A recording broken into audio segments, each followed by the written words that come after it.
Strong Youth is a Long Island-based nonprofit working on the issue of youth gang gun violence prevention and intervention work. Here we are in Roosevelt, Long Island, on Wear Orange Day, promoting gun violence awareness, and hoping we can join everybody here and the rest of the community in making a difference in reducing young gun violence, not just locally on Long Island, but regionally and nationally. Only when we understand the broader causes and effects of gun violence in our communities and across our nation can we truly see the path forward and the need for change and action in our communities. As you can see, we are joined by numerous community partners who provide services and support to and for our communities. Please take the time to visit the table and see what services they provide and offer. There are a lot of resources. A lot of times I hear that there are no services that are provided in our communities. As you can see, all of these tables with all of these beautiful people wearing orange are here to serve our communities. So please take the time to visit each table and find out what services they provide. I would like to name our community partners who are here with us now.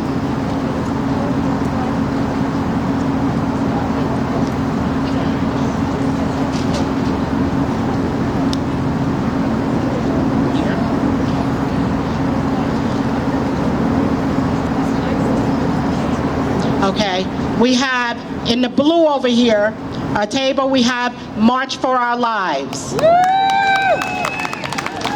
Okay, the table next to them up under the blue tent, you have SNUG.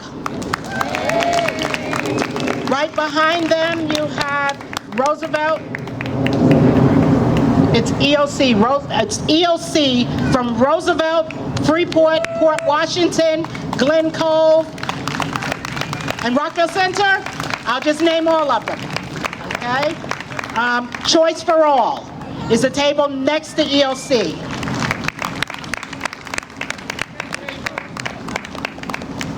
Okay, we have Strong Youth. Over here to the left in the back, we have Moms Demand Action. Life After Loss A.N.D.R.E.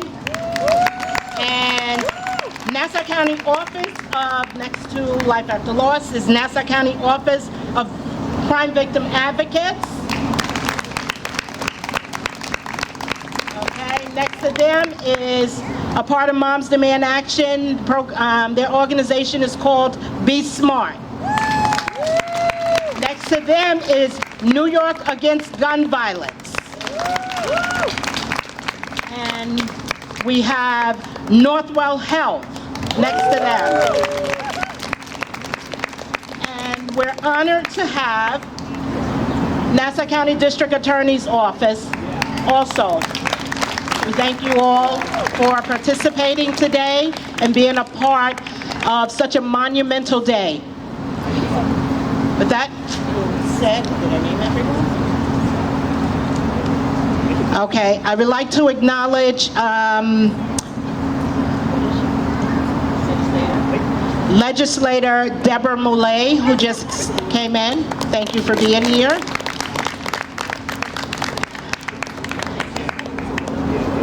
We got to see.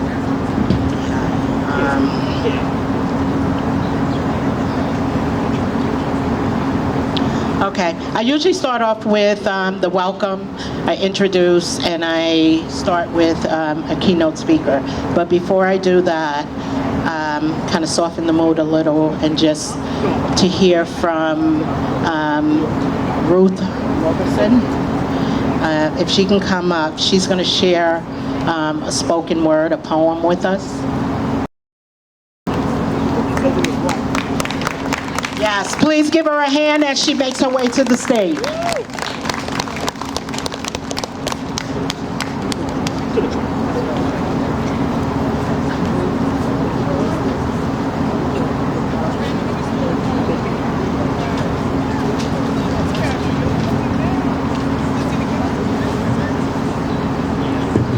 Good evening. I'm honored to be here tonight, but I have to go back to work. I'm standing here today because I have something to say.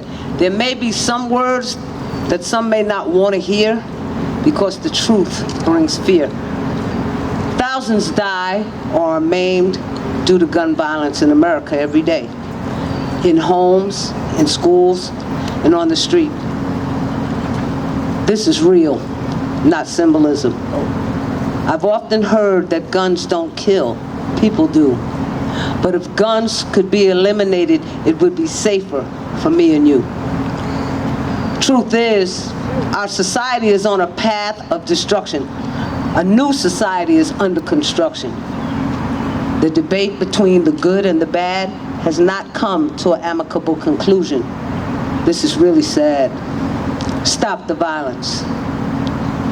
When we hear the sound of bullets flying, then screaming and crying, wondering who is dead or who is dying, hoping and praying it's not someone we love. I don't say these things to offend anyone. I say them to make the closed-minded aware that something must be done to stop the violence, especially in our neighborhood.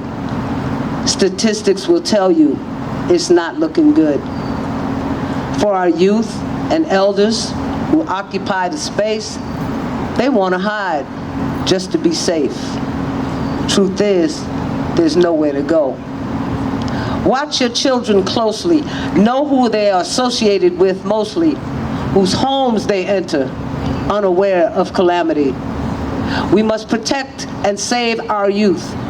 They are our future. We must stop the violence amongst ourselves and learn to love each other with the same passion used to take a life of a sister or a brother. Stop the violence is a catchy phrase. Put down the guns is another. But are we listening? Open a dialogue with family and friends about how we can come together, not holding guns, but holding hands. Making a commitment to each other that the violence among us must cease, or we will all be statistics in the end. I stand here with you today, and I pray that somebody here will hear my plea.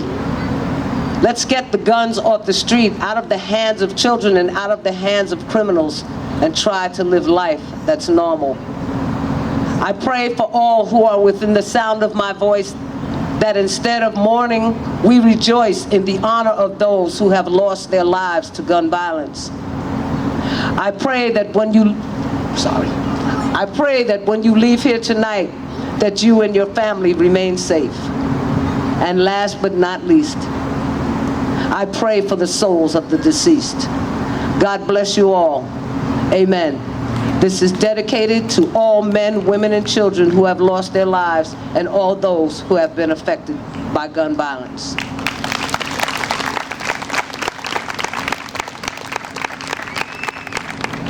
Please give her another round of applause. Her words are so true and impactful. Thank you again, Ruth. Okay. We're going to have Xavier Cornejo from New York Against Gun Violence come up and say a few words. Please welcome him as he makes his way to the stage. Hey everyone. As Stephanie said, I'm Xavier with New Yorkers Against Gun Violence. Hey, can everyone hear me? Great, okay. I'll promise to be loud and clear. So I'm Xavier with New Yorkers Against Gun Violence. To start off, I'd like to really thank Life After Loss A.N.D.R.E for giving me the opportunity to speak to you all today. This is a really important day, not just because of its relationship to my work, but because of its relationship to me personally. So I'm here today not only as a social worker, but as a survivor of gun violence. As a young teenager at my first house party, I unfortunately watched a young boy's life be taken away. And it was a moment that completely changed my life. And I've looked for ways, big and small, to honor Christopher. And it's led me to ask some hard questions about what I needed as a young person at that time. So after years of processing and the hard work that I'm sure so many of people in this space have been doing, I know that I needed resources, and I know that I needed community. So as a social worker with New Yorkers Against Gun Violence, I support people who have been impacted by all crimes in New York State, connecting them with resources such as mental health, such as physical health, and also connections to victims' compensation. And while my lived experience doesn't mean that I know everyone's story, it means that I have my own place to start to understand. With that, I want to say I appreciate this moment for survivors, people who have been impacted in this community to join, to learn about what resources are out here, and most importantly, to have space in a place that is without fear and without shame. We all deserve the space to, to be with people who take care and people who are actually fighting for us. So with that, I hope we go forward to challenge gun violence and to end it ultimately. Thank you.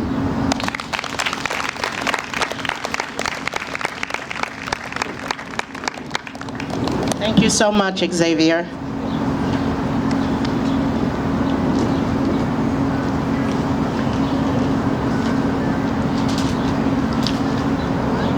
At this time, I'm going to introduce our keynote speaker. I'm going to give you a little introduction. Okay. Life After Loss A.N.D.R.E is honored to introduce Dr.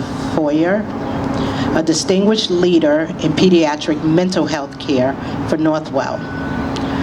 Dr. Foyer is an Associate Vice President of School Mental Health and a Director of Pediatric Emergency Psychiatry and Behavioral Health Urgent Care at Cohen's Children's Medical Center.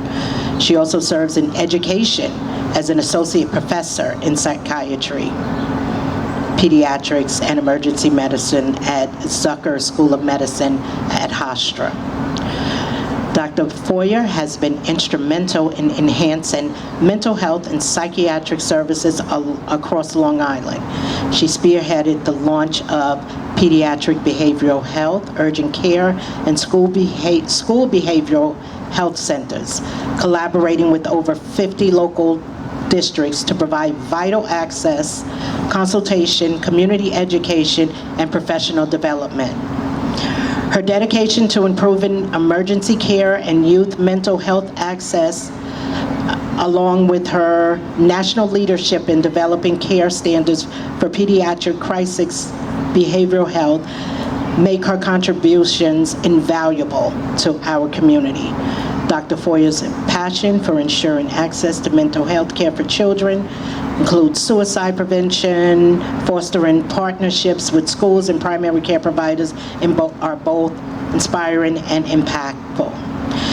Please join me in welcoming Dr. Vera Foyer, whose work continues to make a significant difference in the lives of families, children, school communities, and all residents across Long Island.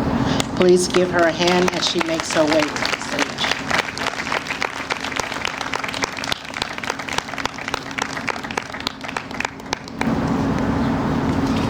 Thank you so much for the nice introduction, and thank you for having me, and thank you so much, everybody, for spending time and gathering here today to address an issue that is both urgent and deeply personal to many of us, and that is gun violence. And as a child and adolescent psychiatrist, I'm here to also focus on how this impacts youth mental health and why to me, other than many other ways that this impacts our community, it is a really pressing public health issue, and that is how we at Northwell approach this problem. So this is a topic that demands our attention, our unwavering commitment, and our collective action, because only together will we be able to impact on this problem. So every day we are confronted with headlines that tell a grim story, and many of you here have personal experiences with these difficult realities of young lives being cut short by gun violence, families torn apart, communities left to grapple with the far-reaching aftermath.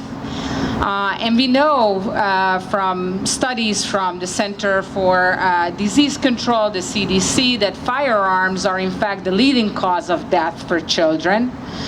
And I'm going to talk a little bit later about suicide. Suicide is the second leading cause of death for children. So as pediatric physicians and healthcare providers, this issue is really, really personal and very important to us. It is not just the statistics, it's a call to action.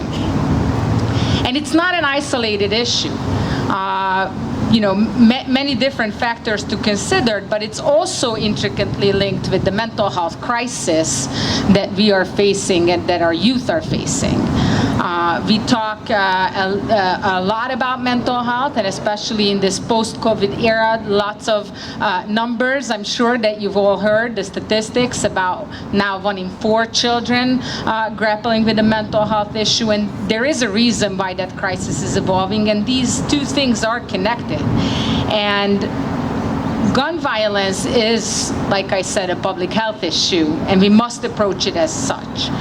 It doesn't just affect the individual and their families. It has far-reaching impact into the community, the school, friends.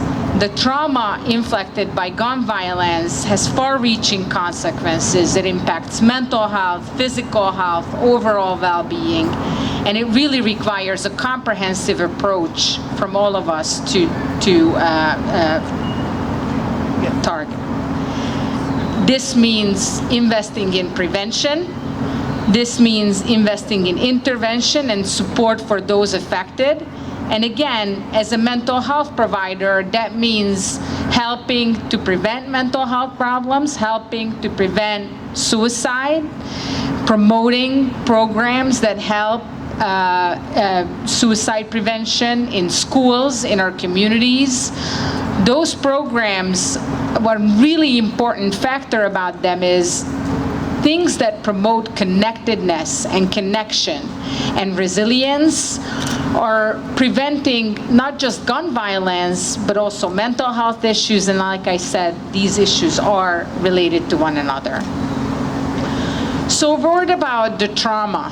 And beyond physical injury, the trauma caused by gun violence is again far-reaching, far beyond the individual and far beyond the moment and the difficult time in a moment. It has lifelong consequences potentially. People who are witness to, people who experience it, people who live in a community where this is a real danger, where this is something that they're afraid of happening. All of that has a mental health impact that can be far-reaching without mitigating that impact. So really important again for us to pay attention to that, to screen, to provide appropriate support, to recognize the signs of trauma, to promote trauma-informed perspectives in all our schools, in all our communities, to have people understand that a child behaving maybe in a way that is not easy for the community to tolerate may have other reasons behind their behavior. Or if they're depressed, they're withdrawn, they're not socializing, they're not doing well in school, we must always have a trauma-informed perspective in evaluating these issues and recognizing that if there's any sort of impact that child had, that might be affecting their mental health, their behavior, their ability to learn, their ability to socialize. Again, the impact is really far-reaching, and I think it's really important to recognize that. So the importance of suicide prevention I wanted to talk about for one moment, because again, second leading cause of death, it's something that I do every day in my clinical practice, is evaluate for risk for suicide and then try to help families to learn how to help support their child and how to keep them safe. And lethal, restricting access to things that can hurt kids quickly, such as guns, but guns are not the only thing, there's other things. But really, safe storage around vulnerable youth cannot be overstated how important that is. A lot of suicidal youth act on suicidal thoughts impulsively. These things are decided within moments, and so access to weapon can make all the difference between what happens. So limiting access, safe storage, and whatever we can do as a community to promote and educate about that and give the resources that allow families to do that, we must do that. We must also invest in mental health resources in schools, in communities, in pediatric settings. We must screen kids. We must ask questions about suicidality. It does not put a thought in a child's head. It gives them an opportunity to have a conversation. And that is another important point to make about communication, whether it comes to mental health, whether it comes to guns, whether it comes to any sensitive, difficult topic. We must talk to our kids about these things. We must foster environments in our homes where kids feel comfortable and safe coming and talking about the way these things impact on their life and the way that these it impacts them. The last word I'm gonna point I'm gonna make is about youth advocates. We have our youth advocates here today, and I'm sure in many of your organizations. And I really just encourage everybody to partner with the youth themselves, because they are our best allies in all of this. They are our future. They bring a unique and powerful perspective to this work, and through them is how we can reach other youth, and through them how we can be more efficient. So thank you so much for all your work that you're doing, and I encourage everybody to please listen to the young people and engage them in your work and in these conversations. These voices are essential. So last, a call to action. I mean, everybody is here today because you're already active and doing something for your community by just coming to this event, and I'm sure much more. But again, advocating for safe storage, investing for mental health, supporting youth-led initiatives, and supporting community programs that foster resilience and help families with tangible things that they need help with, are all the ways that we as communities can get together, band together, and have a chance to combat this really complex and far-reaching problem. So thank you all again for all that you do, and thank you for being here. And with that, I give back to Stephanie. Thank you.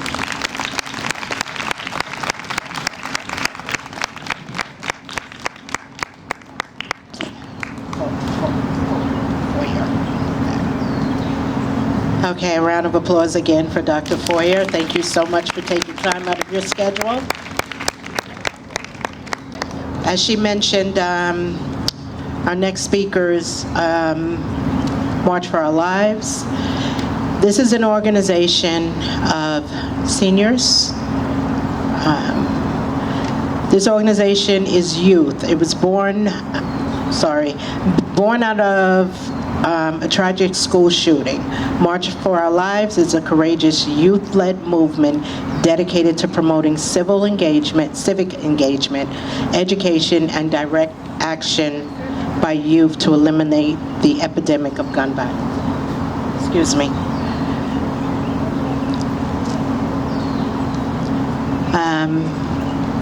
There's one young lady who will be speaking on behalf of the group. Her name is Dahlia Solomon. She is a graduating senior at Syosset High School. She's the executive director for Long Island March for Our Lives. Dahlia will continue her work in gun violence activism in North Carolina while attending Duke University.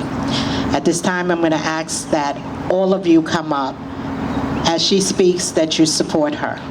Please give them a round of applause as they approach the stage.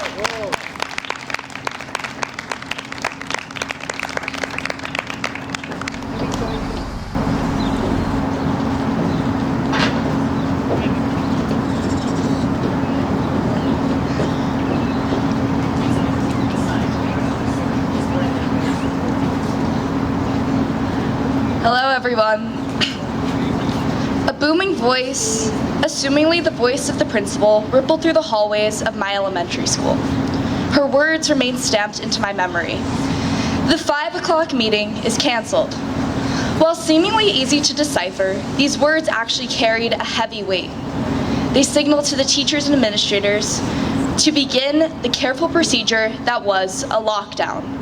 Neither teachers nor students knew whether there was a drill occurring or a real-life monster was about to begin their hunting.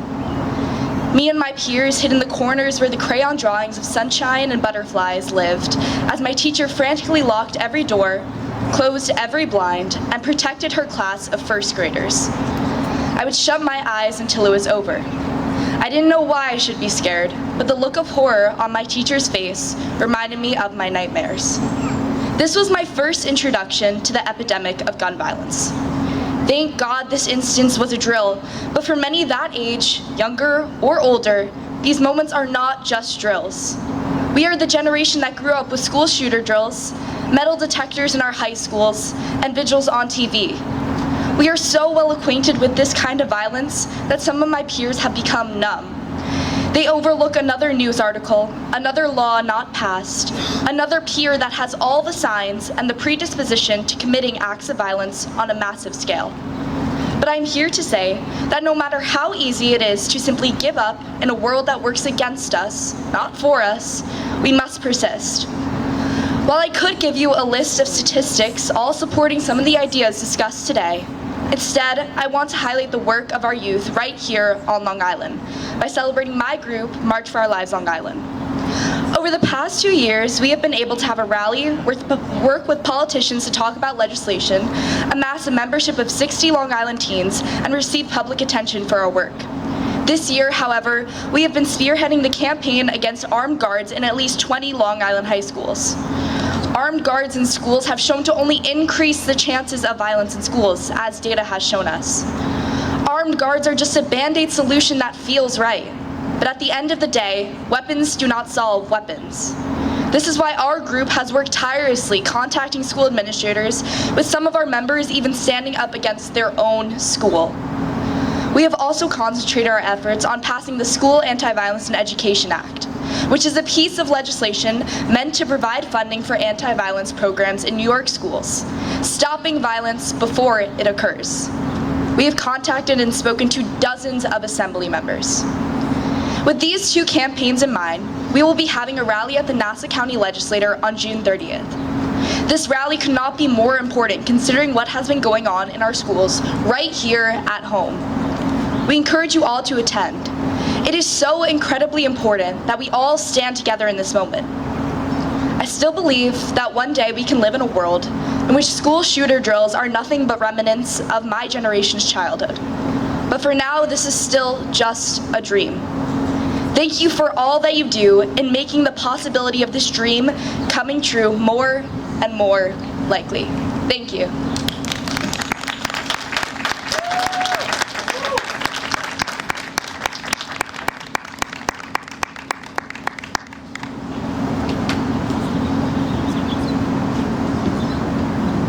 Thank you so much, Dahlia, and all of you from March for Our Lives.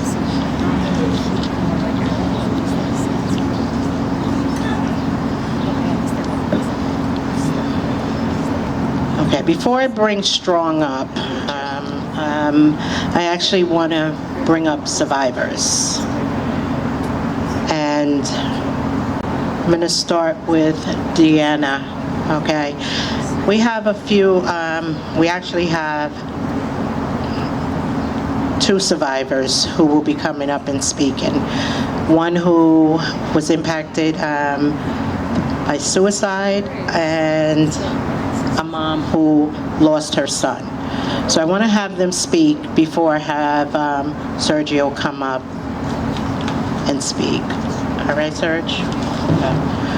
All right, so, okay, please, this is Deanna Jury. I'm not going to say Curry. I keep calling her Curry. Hi, everyone. There we go. Hello. My name is Deanna Drury. I'm a Survivor Fellow with the Everytown Survivor Network, and I'm Deputy Chapter Lead for the New York State Moms Demand Action for Gun Sense in America. And I'm proud to be here with such a dedicated and inspirational group of people who understand the devastating toll of gun violence in our country and are channeling their pain into a call for change. This year, we once again unite in our call to end gun violence as we come together for Wear Orange. On January 21st, 2013, Hadia Pendleton marched in President Obama's second inaugural parade. 1 week later, Hadia was shot and killed on a playground in Chicago. Soon after this tragedy, Hadia's friends commemorated her life by wearing orange, her favorite color. On the first Friday of June, thousands of people nationwide wear the color orange to honor Hadia and the communities shattered by gun violence. Gun violence is so ingrained in our culture that I didn't realize until 3 years into this work that I personally had been affected by gun violence, a survivor. My Uncle Tom killed himself with a gun. It was over 30 years ago. He was back from the military, had a bad day, and he shot himself. The ripple effects from that momentary crisis continue to impact my family today. I ask myself, if he didn't have access to a gun, would he still be here? 90% of suicide attempts with a gun result in death, while only 4% are fatal without. My uncle wasn't the only victim of gun violence that day. Something in my mom and my family died with him. The stigma forces a silence that damages those left behind. After his death, his name became hush. We avoided talking about him and what happened. On his birthday every year, my mom quietly mourns her baby brother, alone. The shame and taboo of suicide keeps her from sharing her pain and letting us support her. Instead, she turned to alcohol. 7 years ago, I got a late night call from Mom, incoherent, saying goodbye. We got to her in time, and she got the help she needed. And I'm grateful that on her bad day, she did not have access to a gun.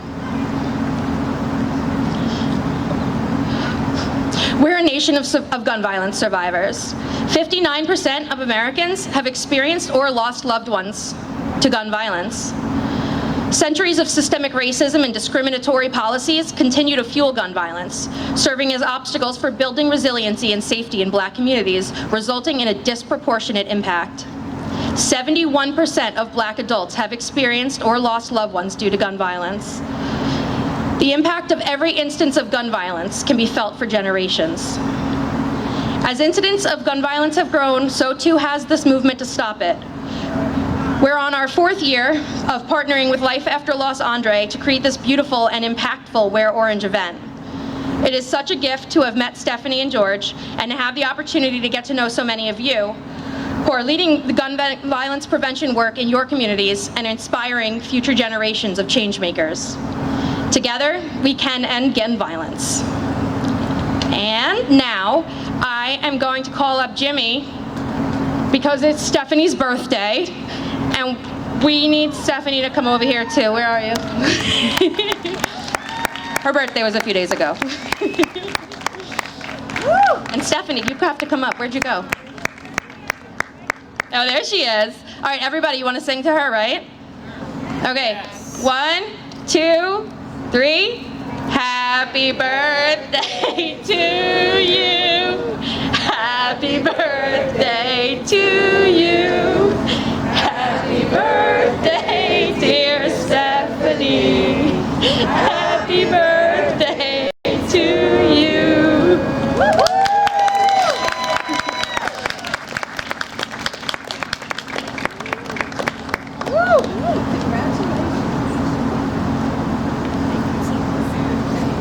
Thank you all for singing.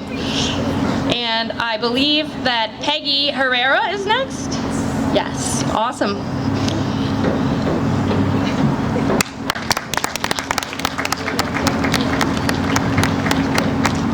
Hello, everyone. My name is Peggy Herrera. It's beautiful to see everyone out here today. Orange is such a beautiful color. It's sad that we're using it to represent our babies. I want to start, most importantly, by taking a moment of silence for all of our loved ones. So let's take a moment, please.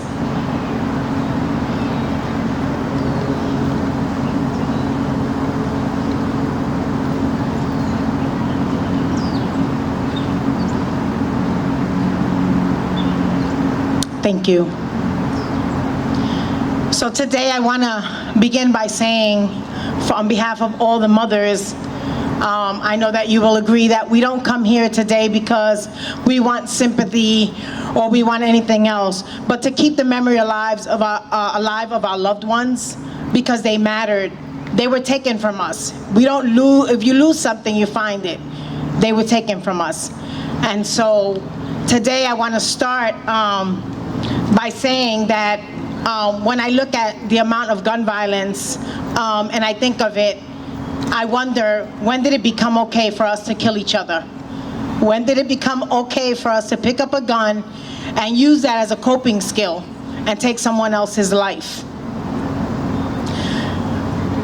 I think we've done it all wrong, right? We've ignored the fact that there are little children in our schools that are going through trauma and are going through a lot of abuse, and we have failed them by not educating them and preparing them for grief, and educating them on mental health and providing resources that they need in our schools. We wait for them to become teenagers or preteens before we actually want to do something for them, and then they go out because they don't know how to cope and they commit this crime against another person in their own community. So I think in some part, our system has failed us. They failed to provide mental health resources. As a mother of a child who struggled with mental health, I understand that mental health needs to be addressed in our schools. We talk about crime, crime, crime. Oh, look at all this crime. No, it's untreated mental health. It's untreated trauma. We need to do better in our schools and in our communities. We come here and it's beautiful to be in this park, but I bet you if we went into their communities, it takes them long to put policies together and put rules in place that benefit us in our communities. But you know why it takes them so long? Because we're not in their backyard. It's time we go in their backyard and make some noise. I bet you if we went in their neighborhoods and made some noise, they wouldn't like us there. But because we're here, it's okay. They're okay with us being over here. They're okay with us doing the work over here in a nice little park. We need to take it into their communities and make noise in their communities so that they can make the change. I was sitting the other day, and as I cried, I heard a cry. Then I heard another cry. I heard the cry of another mother. I heard a cry of a lot of mothers.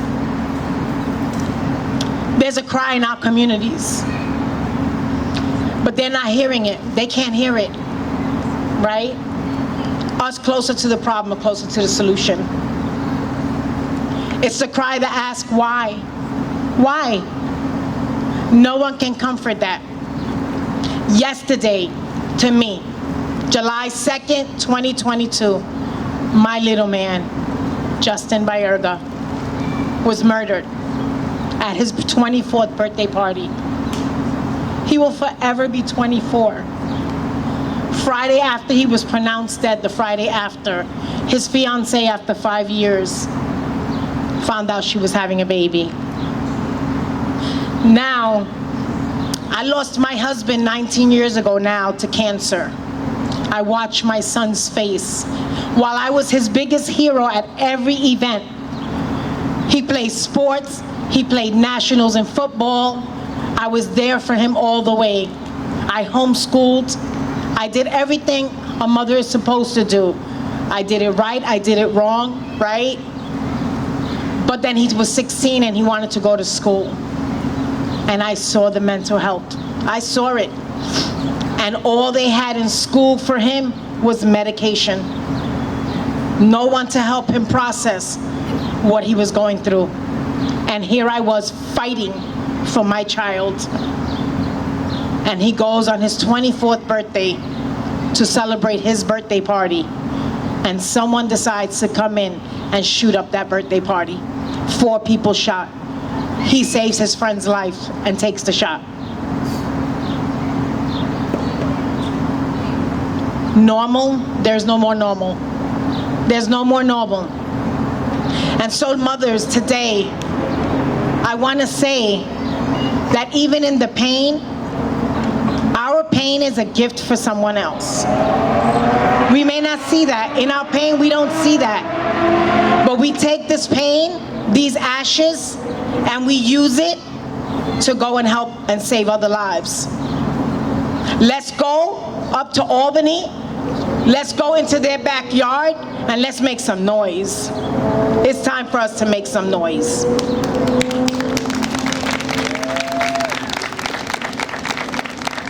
And lastly, I want to say it's okay to not be okay. It's okay. Unfortunately, we become a part of a group we did not want to be a part of.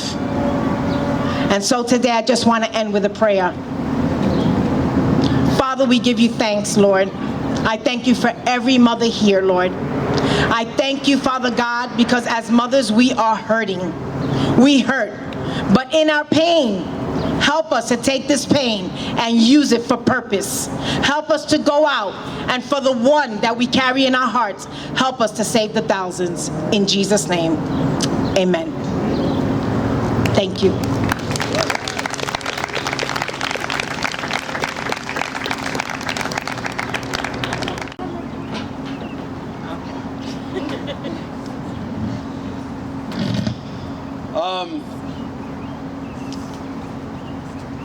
I am reminded of what it was like 24 years ago to embark on a mission. The mission was simple. Children were dying in our communities every single week, it seemed like. The calls would be, did you hear about the shooting on the corner of Fulton and Clinton? Did you hear about the kid that was shot over by Centennial Park? Did you hear about the kid that was shot on Main Street in Freeport? Or over there in Newcastle, Westbury? Did you hear about the 5-year-old that was sitting at a dinner table when someone took a shot and aimlessly struck her while she was in her own living room? Did you hear about the 19-year-old girl that was just standing on a corner on her way to a party when a drive-by shooting results in her never being able to walk again?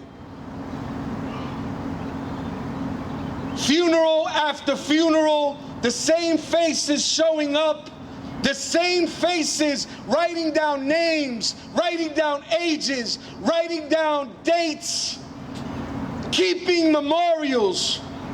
Instead of celebrating birth dates, shrines would be set up, and our young brothers and sisters who were wounded were left to deal with the pain on their own.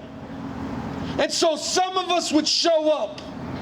Some of us who had buried our very own friends. Some of us who got used to walking into that Hempstead funeral home, whether it was on Front Street or North Franklin, or right there on Nassau Road. How familiar it became for so many of us. That smell of when you walk into that funeral home. Mothers who say, that cannot be my child. Fathers who sit in that front row and will never laugh the same again. Siblings who are forever scarred mentally, physically, emotionally. Yes, that is our reality. A reality that we've lived for 24 years, where certain lives were more valuable than others. But at the end of the day, a plague does not discriminate. And so I feel bad for my young brothers and sisters who have to worry about metal detectors scanning them every day as they walk into school, but in reality, those metal detectors will never detect the emptiness and the void of opportunities. Those metal detectors will never be able to truly grasp and understand the pain and the hurt, the woundedness that comes not just from this generation, but from the one before that, the one before that, and the one before that. And so, today it's not about anger and pain. Today it's about acknowledging the fact that one of my students who had so much potential and opportunity never made it home. To the fact that his sister is still dealing with that pain, and in her gentle softness, the moments that she would entrust me, I promise you, I carry with me. And it's not just me, it's that security guard. It is that person that walks inside that school building every single day working with those kids that nobody else wants to work with. But oh man, if her words don't make us think about the pain and the sadness and that struggle, oh man, if I don't look at the warriors, those warriors from SNUG that go out every single day without bulletproof vests, without guns, and actually save lives every single day.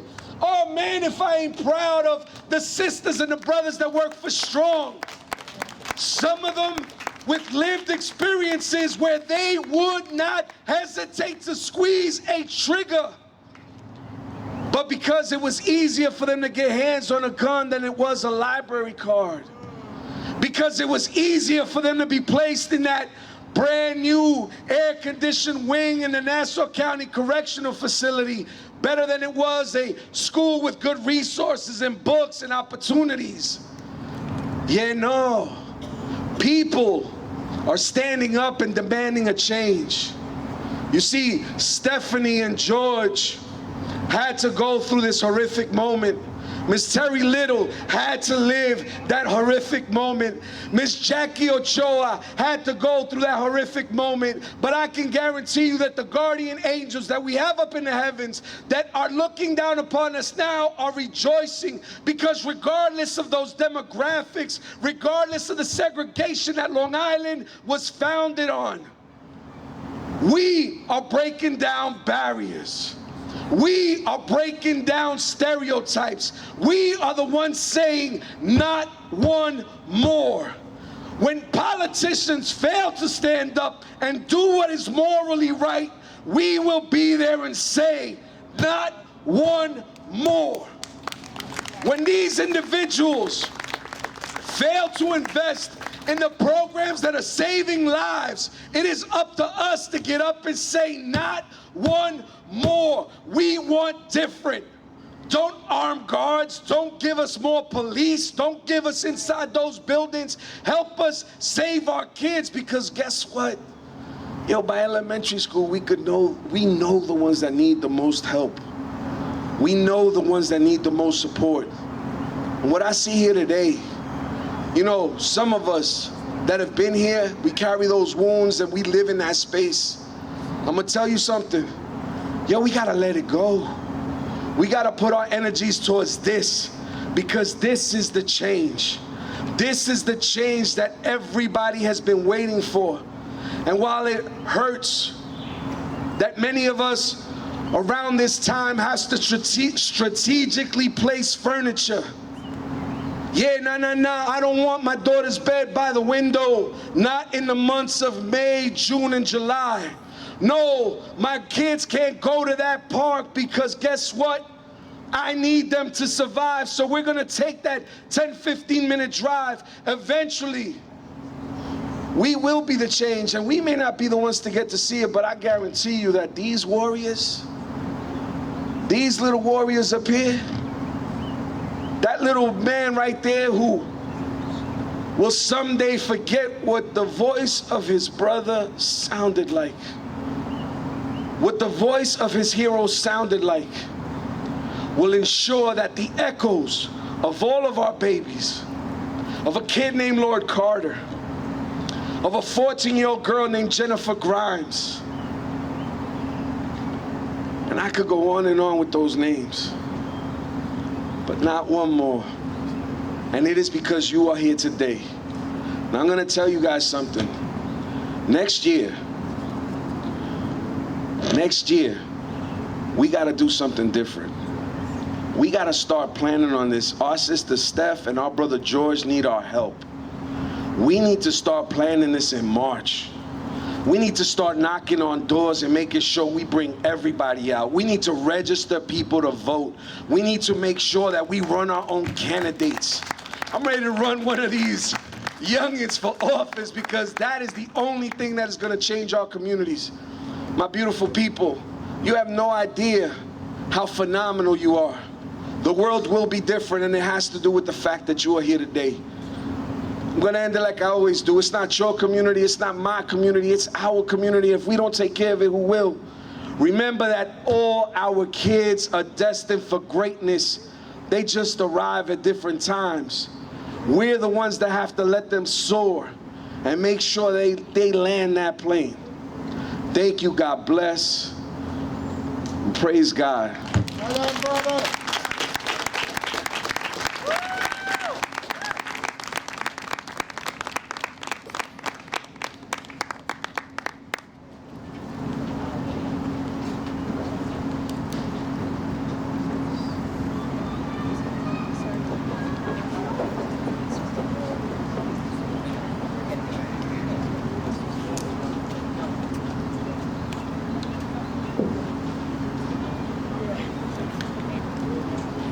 Let's give Sergio and all of our youth a round of applause, please.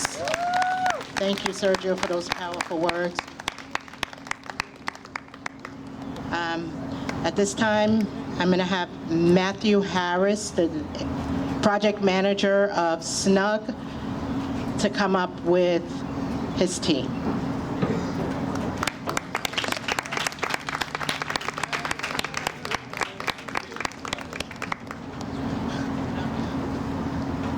Coming up behind Serge is a hard act to follow, I'm gonna tell you that. So, but thank you for having me.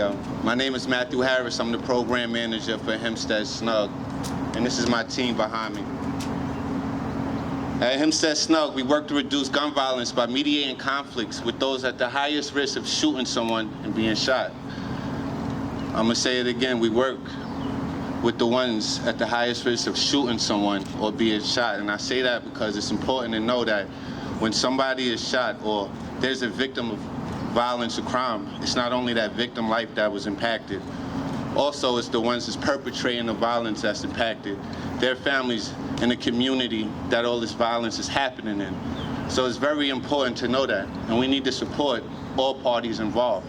So the perpetuation of this violence isn't ongoing, and it could come to an end one day. At SNUG, we approach this violence by the public health approach, by interrupting the transmission, by identifying and changing the thinking of the highest potential transmitters and changing the group norms.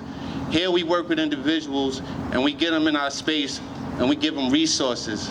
We provide employment resources, educational resources, as well as clinical resources with the social worker and the therapist. Our work is very important, and everybody is here is doing the work, and it's a beautiful thing, and it's a blessing, and an unfortunate blessing at that. I want to say thank you to Life After Loss A.N.D.R.E because that organization was created because the death of my friend, my childhood friend, Andre, was a dear friend of me. And that it affects us every day, and it's haven't stopped since. So I'm gonna keep it short, but I do have two individuals here with me.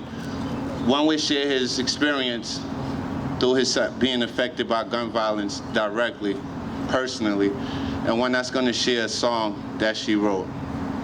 We have Nazir that's gonna come up, followed by Rosie. We call her Rose.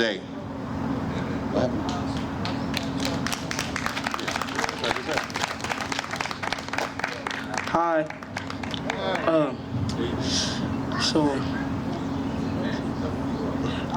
So my name is Nazir, right? How are you guys doing? You know, it's August 2023. I was at a party. I got shot before, and you know, I feel like gun violence should just stop at this point, because like it's affecting everybody, parents, kids, everything, and I just want everybody to be safe away from guns, any weapon at this point. I would like to thank SNUG for helping me too with all this, because if it wasn't for them, I probably would still be worried about everything. I would like to send a little message, and I'll say one shot too many. Just stop. That's it.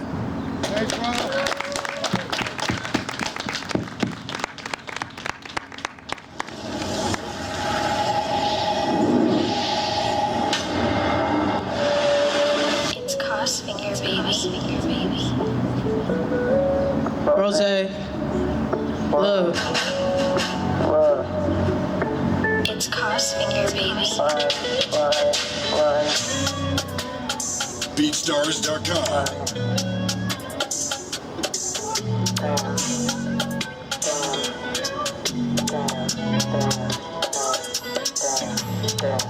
Losing my uncle, that shit really hurt. The pain, I feel like the worst. Losing my brother too, having to see that shit on the news. The pain really just hurt. My brother on a t-shirt, my uncle in the ground.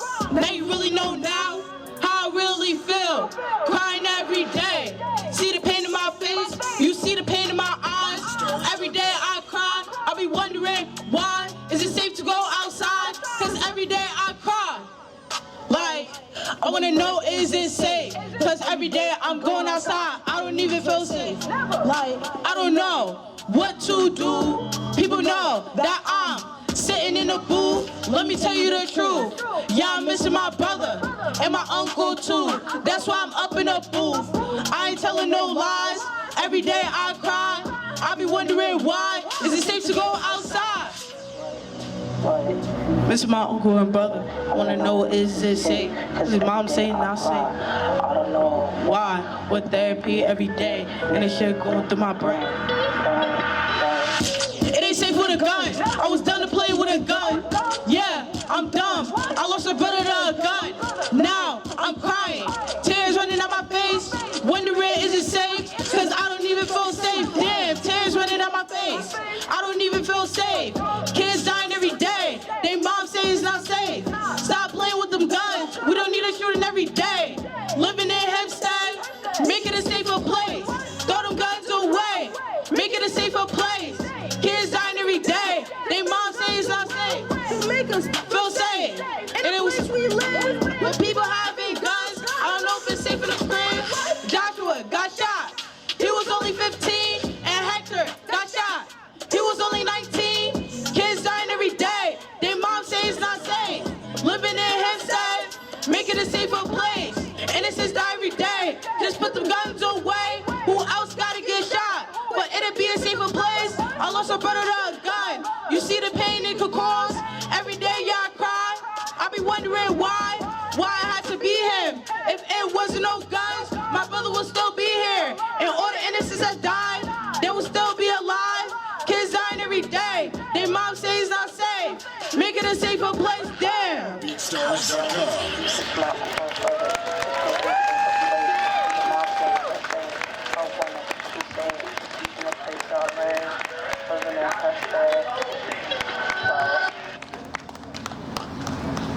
it. Thank you. Thank you. Good work, bro.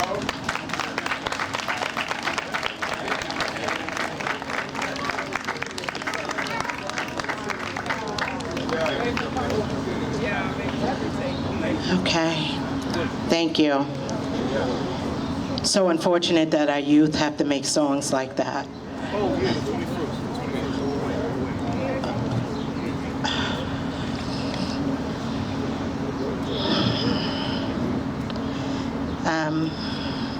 We're running ahead of schedule. At this time, I'm going to ask for Valerie McFadden to come up, say a few words.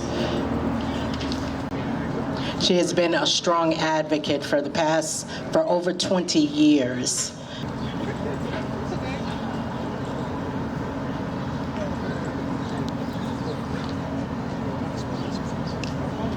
Can you hear me? Can you hear me? So if you can hear me, move up front and let the people know you are here. If you can hear me, get out of your seats and walk up to me. I am getting a bionic knee next Wednesday, and we are able to stand here. I'm able to stand here, and we are able to walk. Come join me for my words. Come join me for the families, mothers, loved ones who've lost loved ones. Stand right in front of the stage. Cameras, I need you to capture them. Cameras, I need you to capture them. The families, the victims who've lost, the survivors, I need you to be in the front. The Ochoa family, my precious Walters family, come up front.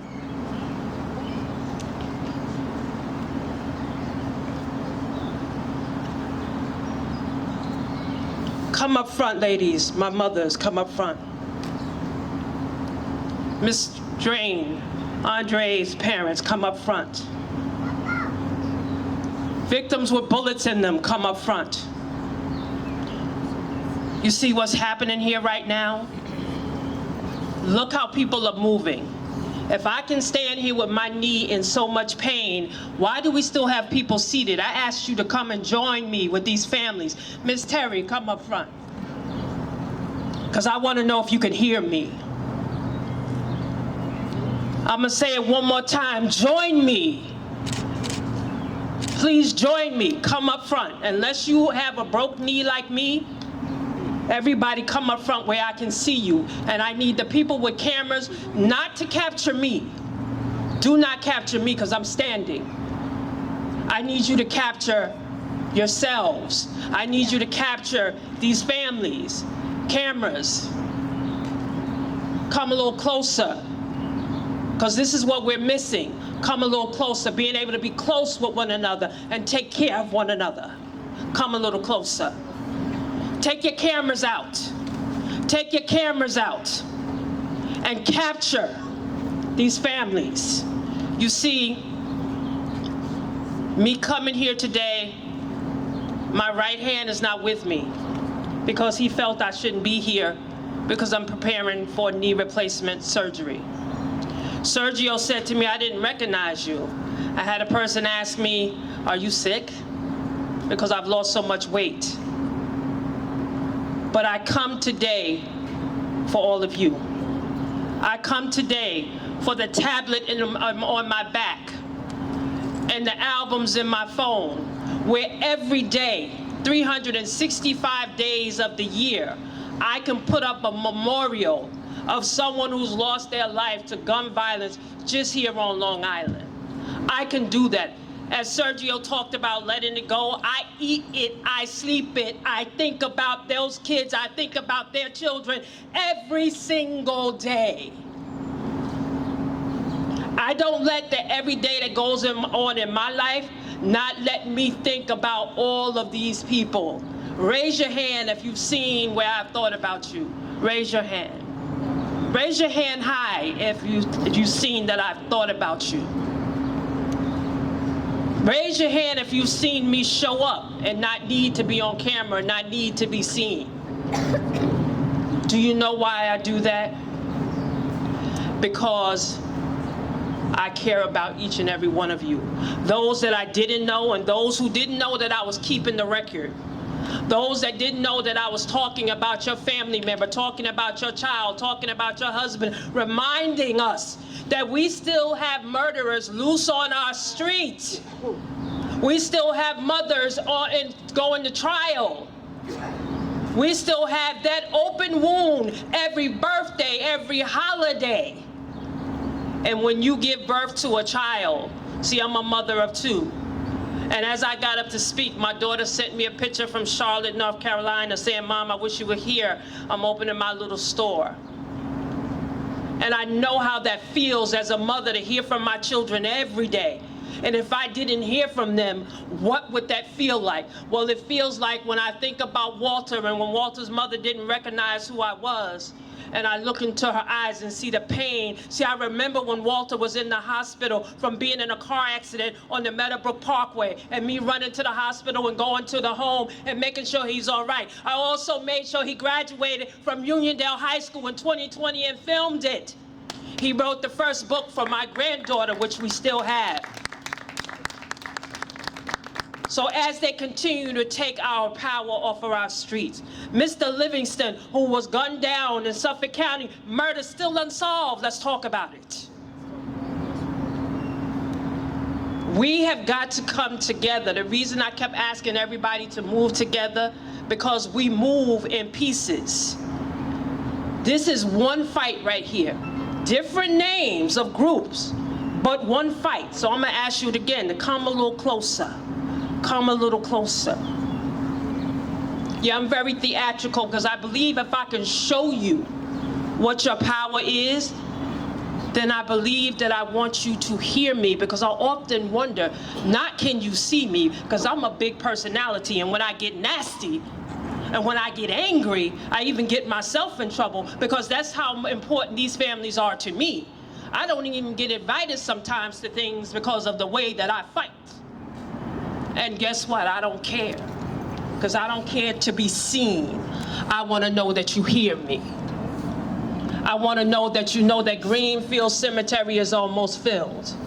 And the large majority of the bodies that are in there are not loved ones who went on for natural causes. They're loved ones whose lives were stolen. A stolen life will impact us forever. When Sergio mentioned Lord Carter, his anniversary date of the date that he was gunned down in the community of Roosevelt, where we stand right now, is coming up. See, I can roll them all off in my head. And my husband often says, you've morphed into a different kind of monster, because how do you keep that in your head? But a lot of these babies were my babies. I worked directly with them.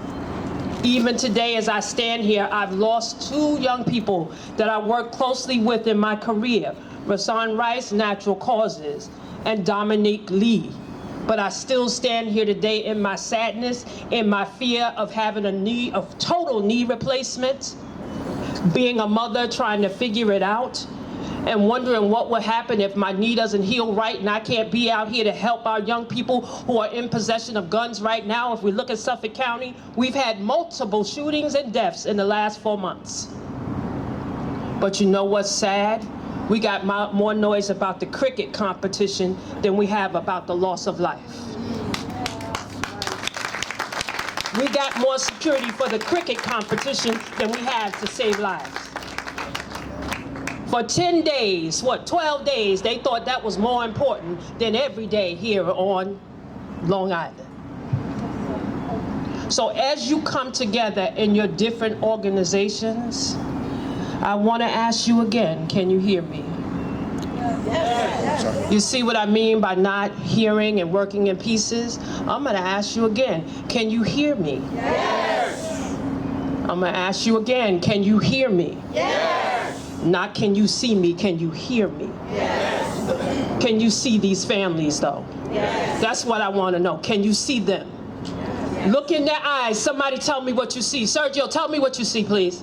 Sergio, tell me what you see, please. I'm talking to you. Tell me what you see. Speak loud, because I know your voice is loud. I see the future. No, right here. What do you see? Pain. I see hurt, I see pain, but I see opportunity for a brighter future. You see how we have 2 things going on? See, when I met that young man, he was speaking at Nassau Community College regarding Hakeem Coney, who grew up with my son, stayed in my living room, ate, and he was turned his life around and doing all the right things. And a young man not even shooting at him put a bullet in his head at 4 a.m. At 12:30, we lost Cale Farrow right here in this community. So Sergio and I went to the hospital, back to back, the funeral home, the homes. It's been painful for me. It's been very painful for me. So to Ms. Drain and Life After Loss, Sergio, SNUG, March for Our Lives, all the groups that are here, FCA, which I worked for 25 years doing this work, when they didn't even want to believe we had a problem with gangs. Yeah, I can talk about it. If I had the time, I would tell you a story about Long Island when even those that look like us didn't want to believe that the Bloods and Crips had landed. but I can talk about it. But today I'm not going to take up too much more of your time, because again, my husband is mad that I'm here. I want you all to know, to the families, if you can now face me, families and victims, mothers, if you can turn and face me, I want to talk to you for just a brief moment. I'm sorry that I have not done enough. I can't apologize for anybody else, but I'm going to apologize for me, that I haven't done enough to stop discourage. And I've been doing it now for 30 years. When no one would listen, I've been doing it. It has not been an easy journey, but I want you to know I'm not a politician. I've never been paid to do it. Nobody pays my cell phone bills. I don't get paid to come out. I don't get paid to put the birthdays up. And when I have you on Facebook, I honor you on your birthdays, the mothers, because I think it's important for you to know that someone's thinking about you, because I know a mother on her birthday thinks about the body she carried for 9 months.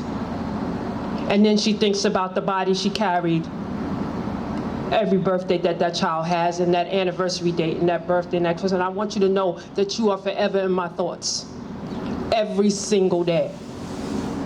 As I go into surgery on the 12th, I have to stay up at 12 o'clock at night to put up memorials, just in case.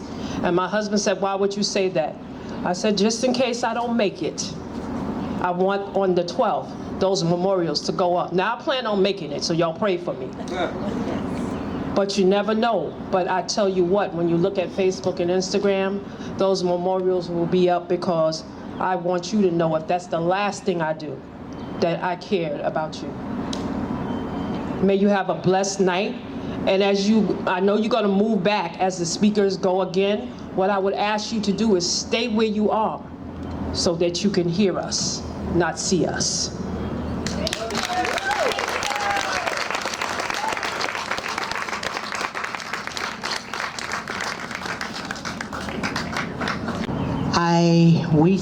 George and I started Life After Loss for families who have lost to gun violence or to senseless violence, not just gun violence, but also to raise awareness, events like this, National Remembrance Day, but also to advocate and to speak out about the trauma that our communities face with gun violence, with violence.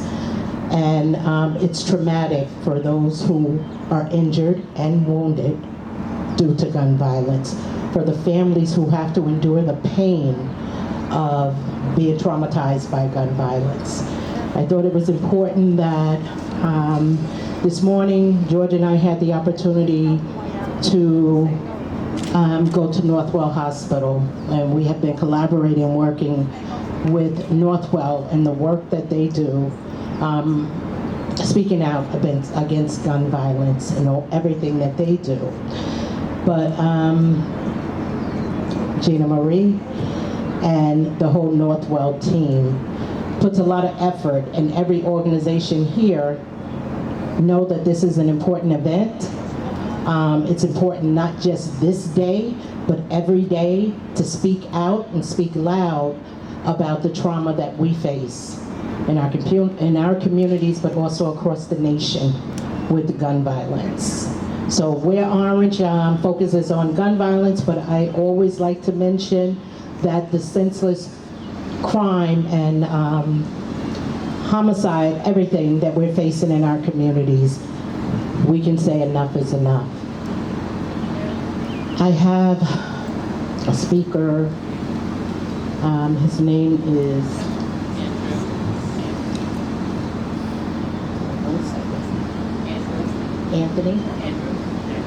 Andrew. He runs a program out in Amityville called the Mack program. Please welcome him as he comes up and speaks.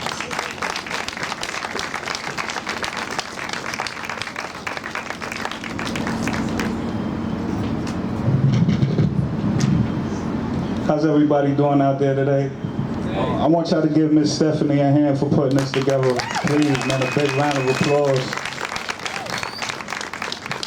This is an issue that's been affecting and really plaguing our community just forever, man. And it's good to see situations like this. I actually met Miss Stephanie at another event like this that the Assemblywoman Taylor Darling had at Hempstead Library, and we were speaking about gun violence and stuff. And I met the people from Moms Demand Action, and they invited me out. So anytime we speaking about gun violence or anything to better the community, I'm very, very excited about it.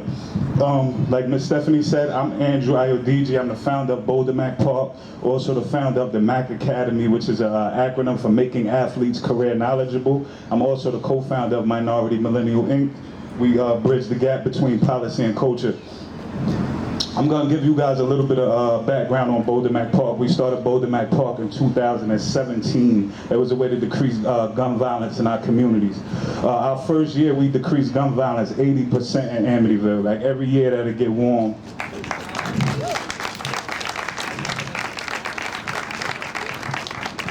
traditionally, every year that it gets warm, it's always a shooting, it's always somebody getting killed, unfortunately. So I really wanted to change the narrative. I played basketball, I played for Amityville High School, I graduated from there. I was fortunate enough to receive a scholarship. I went to Columbia State Community College for 2 years. I left there, I went to Cumberland University, where I graduated with my bachelor's in health and PE, fitness and wellness with a teaching license in the state of Tennessee.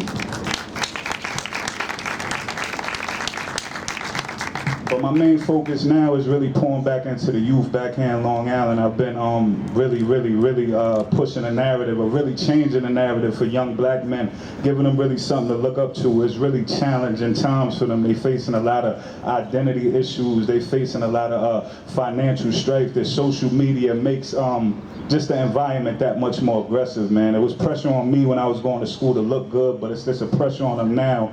Just to look good every second of the day, who got the best this, who got the best that. So it's just applying a different type of pressure. So I want the older generation to kind of understand that we didn't really even have that pressure. I'm 35 now, so the pressure that these kids got just from the outside is just different, man. So this is just all, you know, overlapping into one thing. So it's just things that we got to tap into. But you know, gun violence is a major issue, man. I had personal losses myself. A few of my best friends have died from gun violence. So we just pushing the issue. We're going into our 8th year in Bolden Mack Park. We open up for our 8th year June 22nd. Amityville, 3453 Great Neck Road, Bolden Mack Park. We got a couple other initiatives next weekend, June 15th. We got a 5K run for gun violence and clean energy awareness. We're gonna be running through Amityville, just bringing awareness to the neighborhood. So that's a major thing. If anybody's interested, I could get your information. And we just really pushing clean energy. We tapping in with a lot of offshore wind industry companies as well, and just really pushing that clean energy. Energy is important, man. A lot of negative things happen because it's bad energy in the air. So we just trying to push a clean energy type of thing. The Mack Academy, we going into that as well. That's an acronym for Making Athletes Career Knowledgeable. Like I said, it's a one-stop shop where student athletes could come get athletic training, but at the same time they get student athlete development, they get economic development, they get financial literacy, they get mental health evaluations. We tapping into civic education, like I said, with my civic association, really teaching our community the significance of politics. We think about the Donald Trump stuff going on, but these local elections really, really matter the most. So we really try to push that political agenda to our young kids right now. And it's just really important to hold your elected officials and the communities accountable. Most things happen with kids on idle time. We got these youth centers that's around here. Majority of them, speaking for my community, they're vacant. There's people just in there just really going in there collecting a check. So we got to really hold them accountable. Idle time is really the killer. When these kids don't really got nothing else to do, this is when they pick up these things. This is when they find games. This is when they resort to other things. So I think it's very, very important that we tap into that.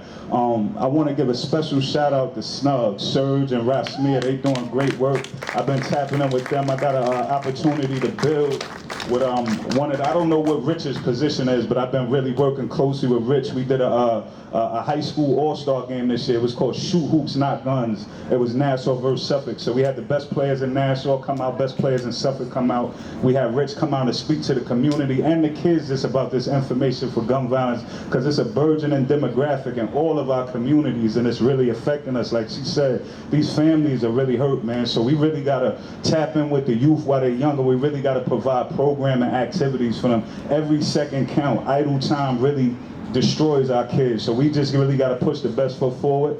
Miss Stephanie, I appreciate you having me. Anytime you guys are having anything, surge, anyone, I'm there. Gun violence is my passion. Community is my passion. And I just thank you again, Miss Stephanie, for having me. Thank you, guys.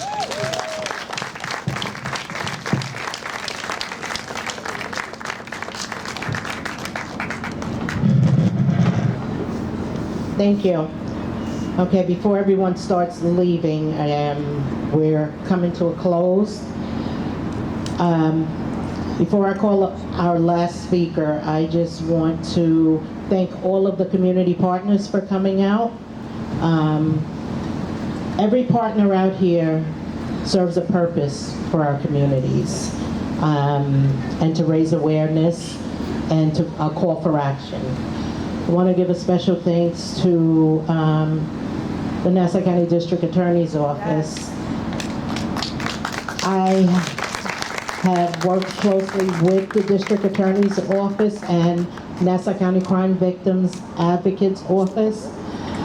The work that they do, working tirelessly to get cases solved, to be there for families, not only for those who have lost, like I said, to murder or to a death, but also for those other families who have been injured and wounded. So I would like for you all to please just give them a hand, please, for all of the work that you do. From the bottom of my heart, I appreciate everything and look forward for the continuous work of working with your agencies. To the families, my Life After Loss family, the mothers that have become family. Blood doesn't make you family. And I spend every week with these moms on Zooms or in person, and just the connection of having that support system. You don't realize how important it is. Never grieve or deal with trauma in silence. Have that support person that you can reach out to and speak to. There's not a time that I can't pick up my phone and reach out to them, and vice versa. You know, it can be at night when we're having bad days, those triggers. You know, trauma causes a lot of trigger. It can be anything, the wind blowing, something can cause trauma.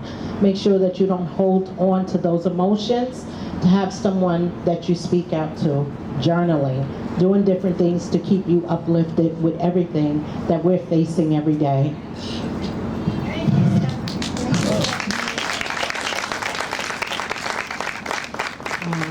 We're going to end with a spoken word, and I am going to ask Jamie Peeler to please come up, and we're going to end with spoken word.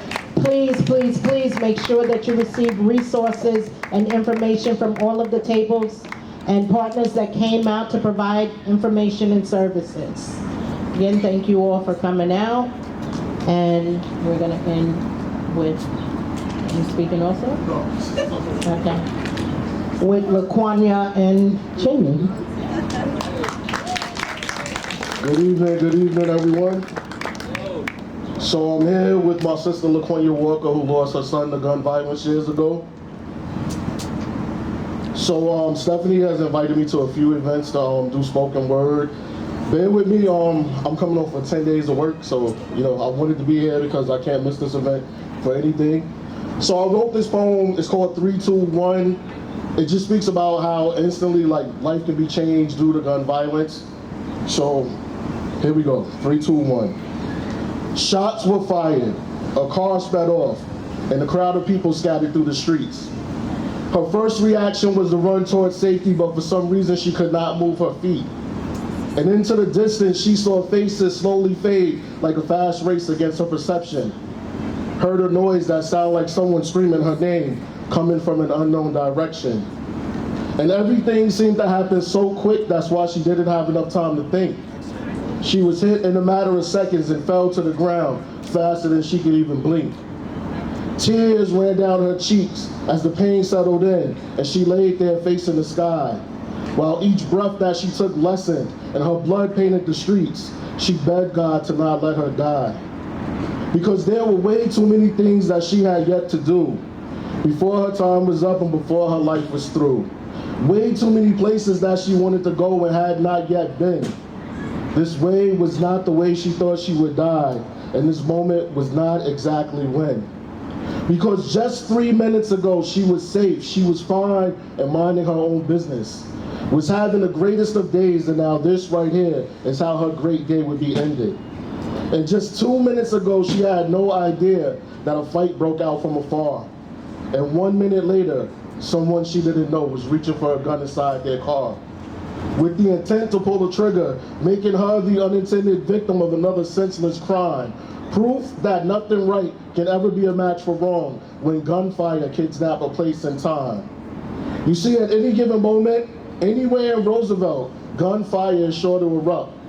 Last time it killed someone's son, this time someone's daughter, but sometimes it could be one that you love. And we say this over and over and over again, but when will enough ever be enough? Because last time it was him, this time it was her, but next time it could be one of us. Thank you, everybody.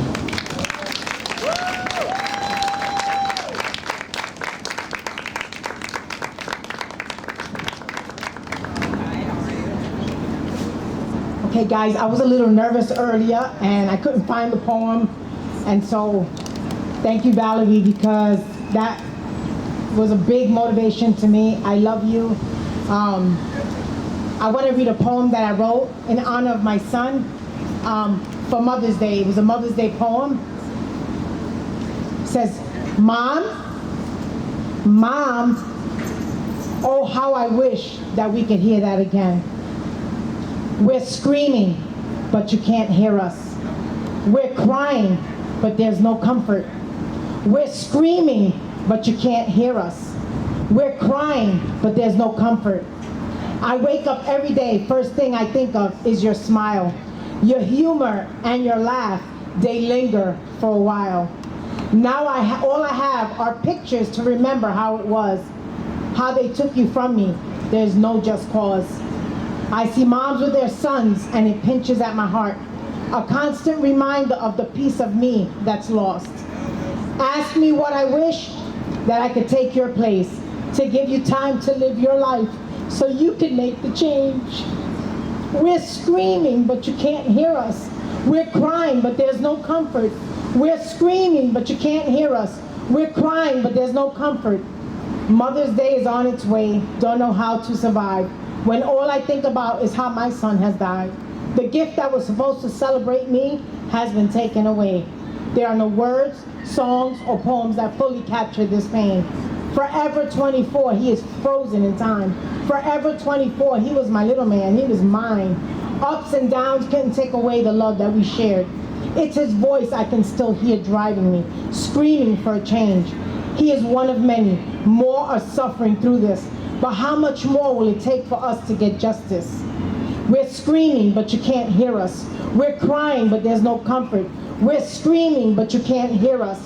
We're crying, but there's no comfort. I don't think you want to step into my shoes. Don't think you can handle this walk. I don't think you can handle this pain. So please don't just hear me talk. To whom much is given, much is required. So please don't just let my cry expire. Hear me, see me, hear us, see us. Show us that you care. Show us that you will take a stand for what just isn't fair. We're screaming, but you can't hear us. We're crying, but there's no comfort. We're screaming, but you can't hear us. We're crying, but there's no comfort. For every mother, I stand with you. For every mother, I pray with you. It's only by God that I'm still standing. It's only by God that my strength isn't failing. I miss my son. We miss our children. We can feel that they are far. We can feel how cold their cases are. Do you know where your children are? I say that because those who put the policies in place do not know what we are living.